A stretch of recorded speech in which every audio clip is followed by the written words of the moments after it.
Hai semuanya, saya Elizabeth Jutobing dari kelas 11 IPS 1. Di sini saya akan menceritakan tentang perlawanan rakyat Indonesia terhadap penjajahan bangsa Barat.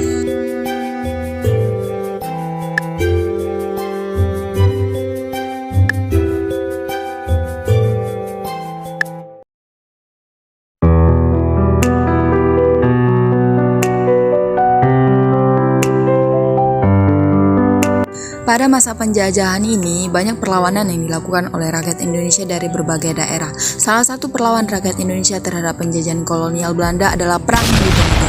Perang Diponegoro atau Perang Jawa merupakan perang besar dan berlangsung selama 5 tahun dari tahun 1825 sampai pada tahun 1830. Perang ini dilatar belakangi oleh kebencian rakyat Jawa terhadap Belanda atas penindasan yang terjadi di tanah Jawa.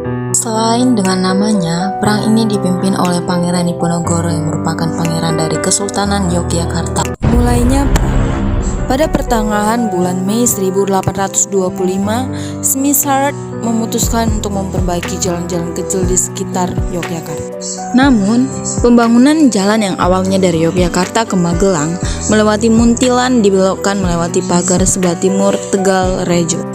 Dan Belanda memasang patok-patok perbaikan jalan di sepanjang makam leluhur Pangeran Diponegoro. Ulah Belanda inilah yang memancing kemarahan Pangeran Diponegoro dan rakyat setempat.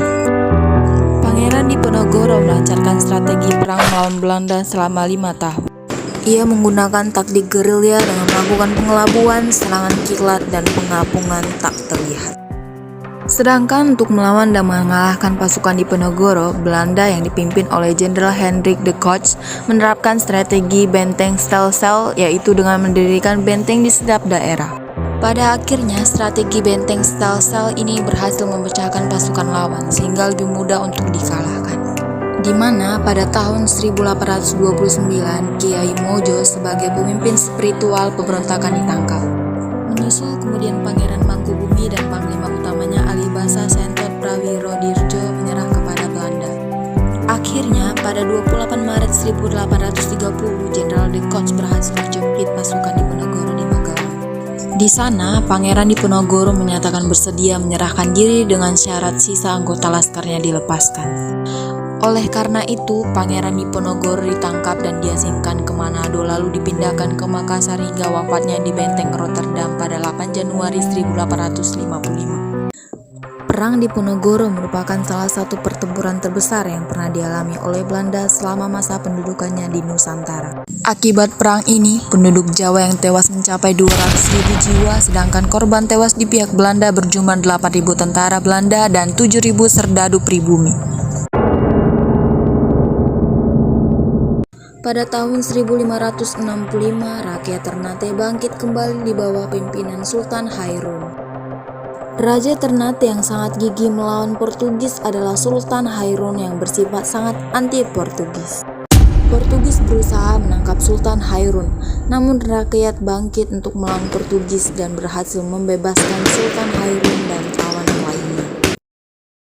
Beliau dengan tegas menentang usaha Portugis untuk melakukan monopoli perdagangan di Ternate. Rakyat Ternate di bawah pimpinan Sultan Hairun melakukan perlawanan. Rakyat menyerang dan membakar benteng-benteng Portugis. Portugis kewalahan menghadapi perlawanan tersebut. Dengan kekuatan yang lemah, tentu saja Portugis tidak mampu menghadapi perlawanan. Oleh karena itu, pada tahun 1570 dengan licik Portugis menawarkan tipu perdamaian. Sehari setelah sumpah ditandatangani, De Mosquito mengundang Sultan Hairun untuk menghadiri pesta perdamaian di benteng. Tanpa curiga, Sultan Hairun hadir dan kemudian dibunuh oleh kaki tangan Portugis. Peristiwa ini menimbulkan kemarahan besar bagi rakyat Maluku dan terutama Sultan Babulah, anak Sultan Hairun. Mereka berhasil menahan dan merebut benteng milik Portugis. Orang Portugis yang ditawan akan dibebaskan oleh Sultan Babulah jika bangsa Portugis meninggalkan Ternate. Akhirnya Portugis meninggalkan Ternate dan menetap di timur-timur hingga 1975.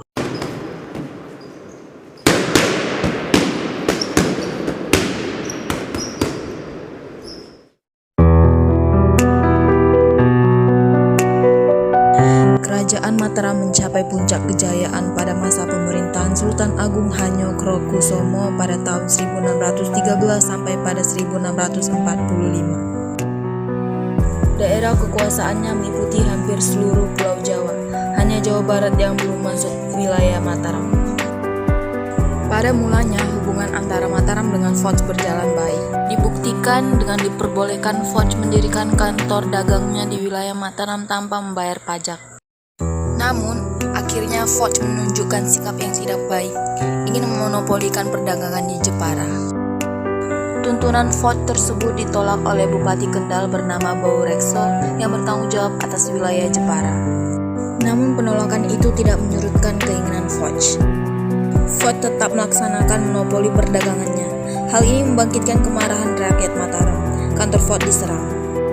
Gubernur Jenderal Foch, Jan Pieter Zoon Koen, membalasnya dengan memerintahkan pasukannya untuk menembaki daerah Jepara. Menyikapi peristiwa tersebut, Sultan Agung bertekad menyerang kota Batavia. Penyerangan Sultan Agung terhadap Foch di kota Batavia dilakukan sebanyak 2 kali. Serangan pertama dilakukan tahun 1628, pertengahan bulan Agustus 1628. Secara tiba-tiba armada Mataram muncul di perairan kota Batavia. Mereka segera menyerang benteng Foch. Namun, penyerangan kali ini mengalami kegagalan. Akhirnya pasukan Sultan Agung terpaksa mengundurkan diri. Meskipun gagal, tetapi tidak membuat patah semangat Sultan Agung dan pasukannya, para bangsawan serta rakyatnya. Kemudian disusunlah strategi baru untuk persiapan serangan kedua. Serangan kedua pada tahun 1629 dengan perencanaan yang lebih sempurna. A. Persenjataan dilengkapi dengan senjata api dan meriam. B. Pasukan berkuda dan beberapa gajah. C. Persediaan makanan yang cukup dan pengadaan lumbung-lumbung padi di Tegal dan di Cirebon. Serangan kedua ini berhasil menghancurkan benteng Hollandia dan menewaskan J.P. Coen sewaktu mempertahankan benteng Mr. Cornelis. Rupanya, Foch dapat mengetahui tempat lumbung padi di Tegal dan di Cirebon. Kemudian lumbung-lumbung dibakar, akhirnya serangan kedua ini juga mengalami kegagalan. Kedua serangan yang gagal ini tidak membuat Sultan Agung putus asa. Beliau telah memikirkan untuk serangan selanjutnya, tetapi sebelum rencananya terwujud, Sultan Agung mangkat 1645.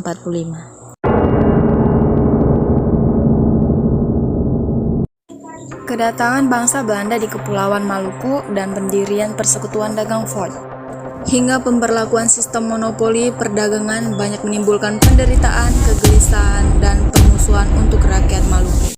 Penindasan Foch terhadap rakyat Maluku terasa semakin berat, apalagi ketika sistem monopoli diawasi dengan pelayaran hongi dan diberlakukannya hak ekstirpasi. Ketika Belanda kembali berkuasa di Indonesia tahun 1817, rakyat Ambon mengadakan perlawanan di bawah pimpinan Thomas Matulesi Pattimura. Pattimura memimpin perlawanan di Sapura dan berhasil merebut benteng Belanda serta membunuh Residen van de Bern.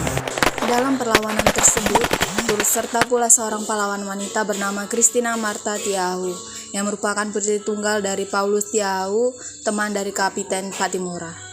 Perlawanan Kapiten Pattimura dapat dikalahkan setelah bantuan Belanda dari Batavia datang. Pattimura bersama 3 pengikutnya ditangkap dan dihukum gantung.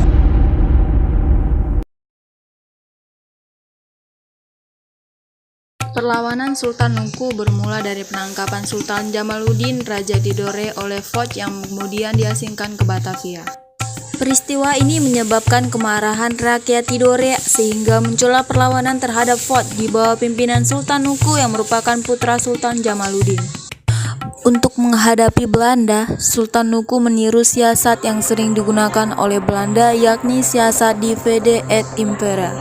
Dengan menjalankan siasat mengadu domba di mana Inggris dan Belanda yang menjadi sasarannya. Sultan Nuku menghasut orang-orang Inggris agar mengusir orang-orang Belanda. Setelah berhasil, Sultan Nuku segera menggempur orang-orang Inggris. Setelah itu, untuk sementara Sultan Nuku berhasil mengusir Foch dari wilayahnya.